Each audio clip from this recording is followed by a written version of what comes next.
Vous voyez, sur le plan de la sécurité alimentaire, on conseille beaucoup aux gens de restreindre la consommation en sucre et également en matière grasse. Les gens adoptent une consommation directe de fruits par addition de sucre. C'est des choses vraiment à limiter. Bien vrai que le fruit est acide, nous avons proposé les mélanges avec d'autres fruits qui non seulement améliorent la qualité gustative, c'est-à-dire que sensorielle, mais apportent également une valeur ajoutée nutritionnelle. L'arrêt en Soussou de Guinée, Zaban, Bobara ou Dioula, Malombo ou Makalakonki dans le bassin du Congo, Mad en Wolof, Kokota en Côte d'Ivoire. On reste sur cette dernière appellation parce que nous sommes en Côte d'Ivoire et vous connaissez ce fruit sous forme de coque globuleuse qui contient des graines enrobées de pulpe jaune, orangée, très moelleuse, juteuse, acidulé et sucré, qui est ce fruit justement malheureusement sous-exploité. Pourtant, il hérite d'un potentiel nutritionnel incroyable que nous allons découvrir dans cette capsule sur Alerte Info News. Soyez les bienvenus.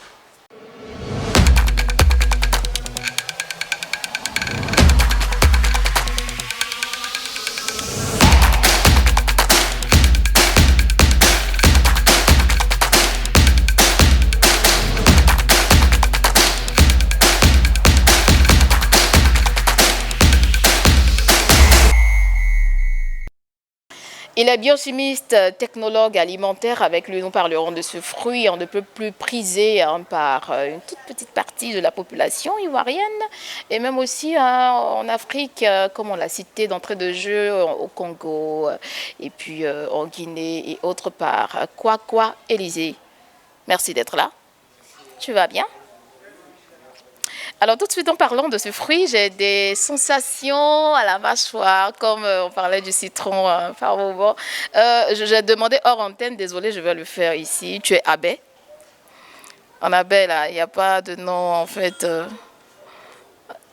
D'accord. Donc en Côte d'Ivoire, de manière générale, peu importe la région, c'est Kokota Kokoda. Quel est ce fruit-là qui est assez méconnu par la population entière avec les recherches qu'on a eu à faire justement? Ok, pour son nom scientifique, il s'agit de Saba sénégalensis, qui est un fruit de la famille des Apocynaceae. Et en Côte d'Ivoire, on le retrouve au niveau de la bande nord et apparaît sur le marché national en termes de récolte entre les mois de mars et septembre, avec un pic de production entre les mois de mai, juin et juillet. Tu as dit que le nom scientifique c'est Saba. Saba sénégalensis. D'accord, et c'est de là justement que les Bambara ont tiré le nom Zaban.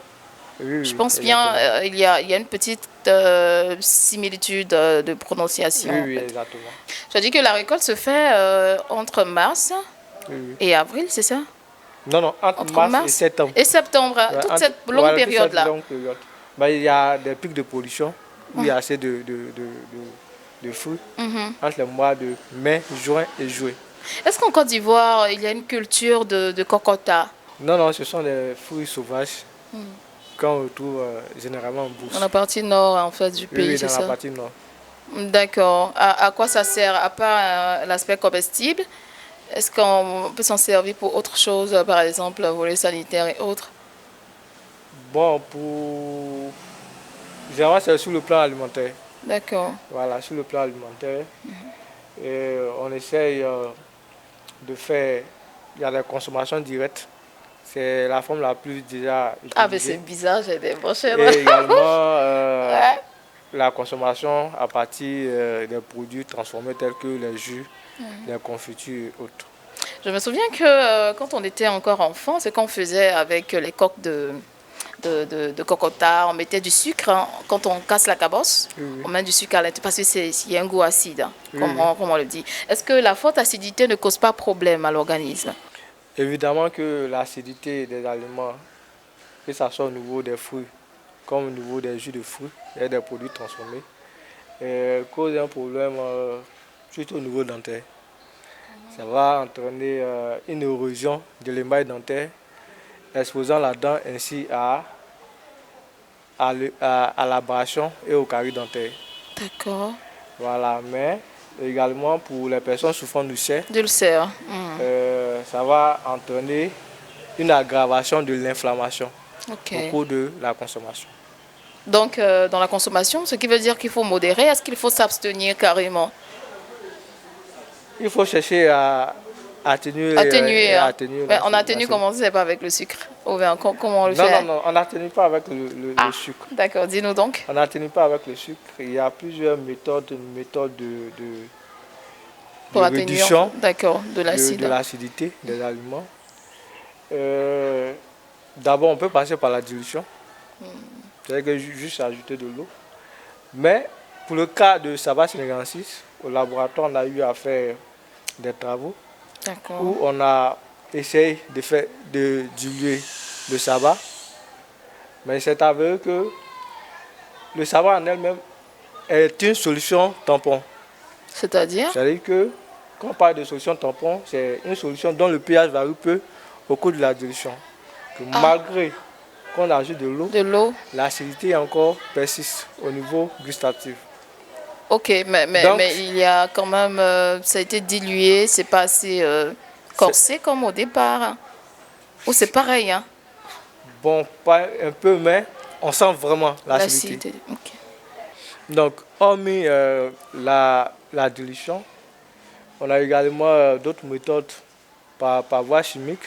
Vous constatez avec moi que utiliser des produits chimiques au niveau de l'alimentation, c'est quelque chose qui ne va pas passer.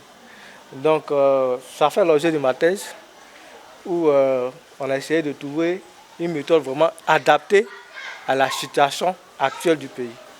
Vous êtes d'accord avec moi que le secteur de la transformation des jus de fruits est largement dominé par les femmes qui exercent de façon informelle. Donc, il fallait trouver une technique vraiment très adaptée pour ces dames-là. Donc, nous avons essayé de chercher, nous avons fouillé. Et nous avons trouvé une méthode vraiment très simple, qui est le mélange des fruits. Il fallait juste apporter des fruits moins acides à un jus plus acide pour pouvoir atténuer. De manière pratique, en citant des exemples. De manière pratique. On prend le cocota. On prend le cocota, on prend son jus. On peut prendre le jus d'ananas, qui est moins acide. Ah, d'accord. Qui a également un pouvoir tampon très faible. C'est-à-dire que quand vous prenez l'ananas, lorsque vous ajoutez de l'eau, initialement il est un peu acide.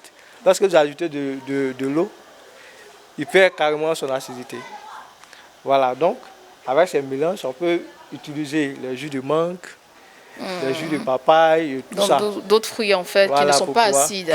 Qui ne sont pas trop acides. D'accord. Donc il faut d'atténuer l'acidité du sabah. Clairement, on ne peut pas adjoindre le citron. Ça, c'est à éviter. Ça, c'est à éviter. Le citron acide. Hein. Maintenant, si, c'est vrai que c'est une méthode que vous avez trouvée en mélangeant avec d'autres fruits qui ne sont pas du tout acides. Mais si je veux consommer le jus de cocota naturel, sans justement ajout d'autres jus de fruits non acides. Oui, je dois m'attendre à ce que ça soit acide, c'est ça? Si je veux vraiment consommer le jus de cocota. Bon, ça dépend. Il y a d'autres techniques pour pouvoir retirer l'acidité. On a ce qu'on appelle l'osmose inverse. Ce sont des machines. Il y a des filtrations membranaires également qu'on peut utiliser pour pouvoir capter les molécules qui sont responsables de l'acidité dans le jus, ou même dans le fruit, pour les éliminer. Mais ce sont des techniques vraiment très complexes. Et puis en termes d'application, en Côte d'Ivoire, ça serait un peu... Sûrement, les entreprises peuvent adopter ces méthodes-là. D'accord, ça demande quoi précisément? Le matériel Le matériel, c'est de la haute technologie. Ah, c'est de la haute technologie, donc ça demande du matériel, de la connaissance. Voilà, donc quand vous voyez un peu le secteur de la transformation avec nos dames, c'est quelque chose vraiment qui sera vraiment très, très, très compliqué. D'accord, mais c'est vrai, hein, c'est assez acide, on a dit un fort taux d'acidité, mais est-ce qu'il y a des effets bénéfiques pour l'organisme lorsqu'on en consomme? Oui, évidemment, lorsque nous prenons le fruit de Saba sénégalensis, il a vraiment un potentiel. Bon, c'est Kokota en Côte d'Ivoire. Hein. Ouais, ok, Kokota. Il a vraiment un potentiel nutritionnel énorme. Vous savez, lorsque nous prenons les fruits, on recherche le plus souvent les nutriments tels que les minéraux, les fibres, les vitamines, mais également on a les phytonutriments.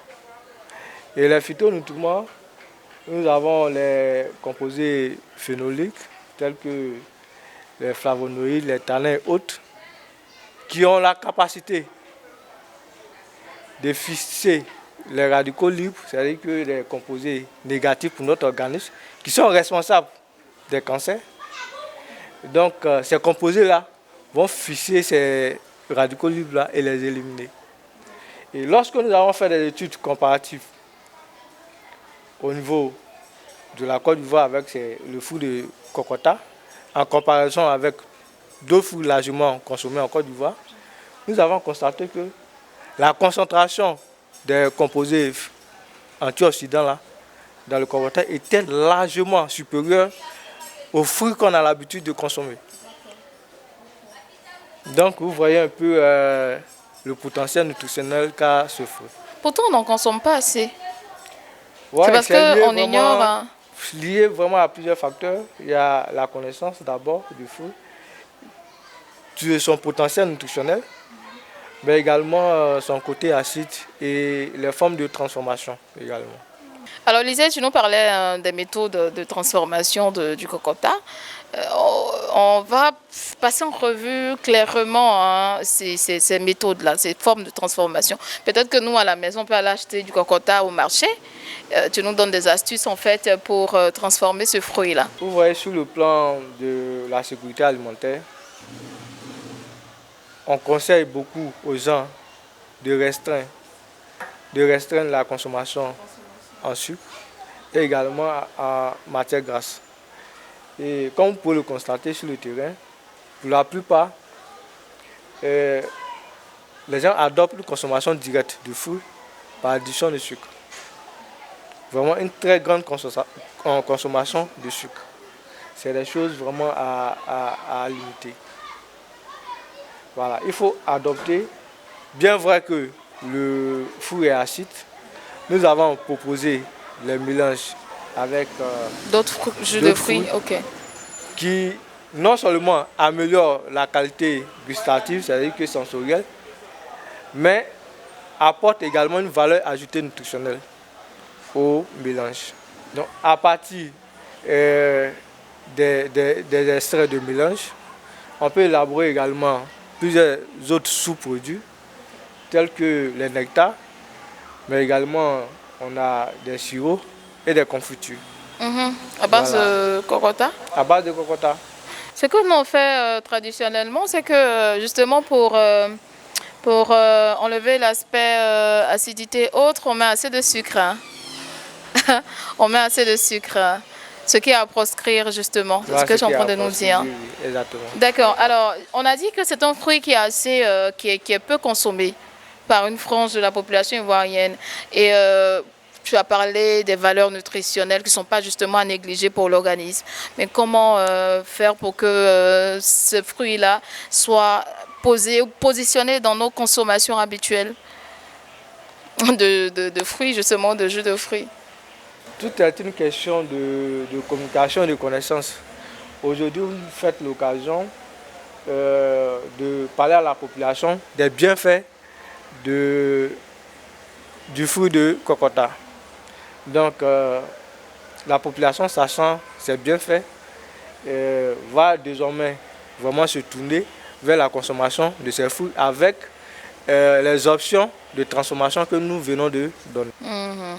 D'accord. Merci bien, Élisée.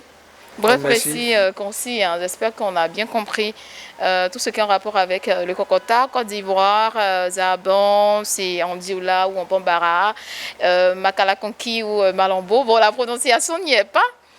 Bon, c'est fait fort quand même de prononcer Makala Konki, c'est du côté du Congo et en Guinée, l'arrêt, enfin, il y a tellement d'appellations. Et puis, on c'est en Afrique, hein.